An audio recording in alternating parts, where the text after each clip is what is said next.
বন্ধুরা, যারা আমার মতো মোটেই ইংলিশ পারেন না এবং গার্লফ্রেন্ডের সামনে ইংলিশে কথা বলতে পারেন না, তাদের জন্য আজকে এই ভিডিওটি।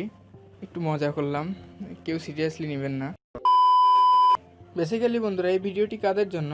এই ভিডিওটি তাদের জন্য যারা আমার মতো মোটামুটি ইংলিশ পারেন কিন্তু ইংলিশে দাঁত ভাঙা জবাব দিতে পারেন না। এই ভিডিওটি তাদের জন্য বন্ধুরা। এই জন্য ভিডিওটি সম্পূর্ণ আমাদের ভিডিওটি দেখতে থাকুন। বন্ধুরা, এই কাজটি করার জন্য আমাদের অবশ্যই একটি কিবোর্ডের প্রয়োজন হবে। এই কিবোর্ডটি আমরা সবাই ইউজ করি, প্রায় 50% মানুষই এই কিবোর্ডটা ব্যবহার করি, কিন্তু এই কিবোর্ডের আসল ব্যবহারটাই আমরা করতে জানি না। চলুন এই কিবোর্ডের আসল ব্যবহারটি আমরা কিভাবে করব সেটি আমরা দেখে নেই। এজন্য আমার মোবাইলের আমি নোটসের ভিতর চলে যাব এবং সেই নোটসের ভিতর গিয়ে আপনাদের বাংলা থেকে ইংলিশ টাইপ করে দেখাবো। বাংলা টাইপ করব আমি বন্ধুরা, ইংলিশে অটোমেটিক টাইপ হয়ে যাবে। বন্ধুরা, চলে আসলাম আমার নোটসের ভিতরে। এখন আমার কিবোর্ডটি আমি অন করে নিব। আমার কিবোর্ডটি আমি অন করে নেই। কিবোর্ডটির সাথে আপনারা সবাই পরিচিত আছেন। কিবোর্ডটি কিভাবে ডাউনলোড দিবেন এবং সেটিংস করবেন সেটি আমি পরে দেখিয়ে দিব। আগে কিবোর্ডটির কাজ সম্পর্কে আপনাদের আমি দেখাই। নিলাম আমার কিবোর্ডটি অন করে নেওয়ার পরে এখন আমি এখানে আমি বাংলাতে টাইপ করব, এই সাইডে আমার ইংলিশে সেটি ট্রান্সলেট হয়ে যাবে। এজন্য আমার এখানে কিবোর্ডে দেখতে পাচ্ছেন থ্রি ডট আইকন, এই থ্রি ডট আইকনে ক্লিক করে দিবেন। ক্লিক করার পরে এখানে দেখুন বন্ধুরা, ট্রান্সলেট নামে একটি অপশন আপনারা দেখতে পাচ্ছেন। দেখুন বন্ধুরা, আপনারা অবশ্যই দেখতে পাচ্ছেন কিনা। এই ট্রান্সলেট অপশনে আপনারা ক্লিক করে দিবেন। ট্রান্সলেট অপশনে ক্লিক করে দেওয়ার পরে আপনাদের সামনে এরকম একটি ইন্টারফেস শো হবে।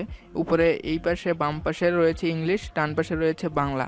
আমি যেহেতু এখানে বাংলা থেকে ইংলিশে ট্রান্সলেট করতে চাচ্ছি, এই জন্য অবশ্যই এই পাশে আমরা বাংলা সিলেক্ট করে দিব এবং এই পাশে আমরা ইংলিশ সিলেক্ট করে দিব। আপনারা চাইলে আপনাদের যে কোনো ভাষা এখানে অ্যাড করে নিতে পারেন।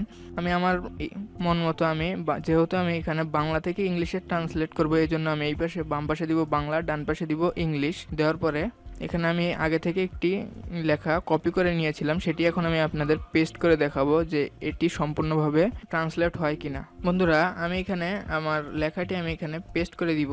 লেখাটি পেস্ট করে দিলাম। দেখুন বন্ধুরা, লেখাটি পেস্ট করে দেওয়ার সাথে সাথে এখানে কিন্তু ইংলিশে ট্রান্সলেট হয়ে গেল। বন্ধুরা, আমি এখানে কি লিখেছি আপনারা দেখুন। বন্ধুরা, এখানে আগে থেকে আমি পেস্ট করে রেখেছিলাম, লিখেছি আজ আমি আপনাদের দেখাবো কিভাবে আপনি বাংলা ভাষাকে ইংরেজিতে পরিবর্তন করতে পারবেন।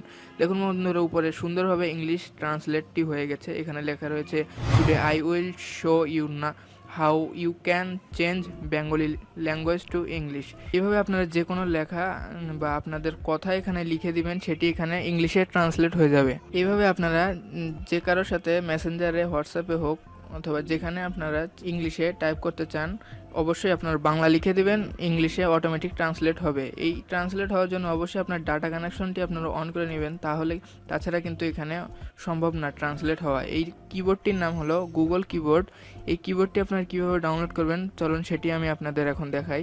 বন্ধুরা, যাদের এই কিবোর্ডটি ডাউনলোড দেওয়া আছে তারা কিন্তু অবশ্যই এই কিবোর্ডটির ফায়দা লুটতে ভুলবেন না। আর যাদের ডাউনলোড দেওয়া নেই, চলুন দেখাই কীভাবে ডাউনলোড দিতে। কিবোর্ডটা ডাউনলোড দেওয়ার জন্য আমাদের চিরচেনা প্লে স্টোরে চলে যেতে হবে। আমি আমার প্লে স্টোরে চলে আসলাম। চলে আসার পরে এখানে আপনারা জিবোর্ড লিখে সার্চ দিবেন। এখানে আমি লিখবো জিবোর্ড, বোর্ড মানে গুগল কিবোর্ড বন্ধুরা এটির নাম। জিবোর্ড লিখে সার্চ করলে এরকম আপনাদের সামনে কিবোর্ডটি আসবে। এখানে অবশ্যই আপনারা ডাউনলোড দিয়ে নেবেন। আমি জানি আমার সাবস্ক্রাইবাররা এবং আমার ভিউয়াররা ইন্টেলিজেন্ট আছে, তারা এই কিবোর্ডটি কিভাবে সেটিংস করতে হয় সেটি আপনারা করে নিতে পারবেন। বন্ধুরা, এই ছিল আজকের ভিডিওটি ভালো লাগলে অবশ্যই একটা লাইক দিবেন, কমেন্টস করবেন এবং শেয়ার করতে ভুলবেন না। Thank you so much.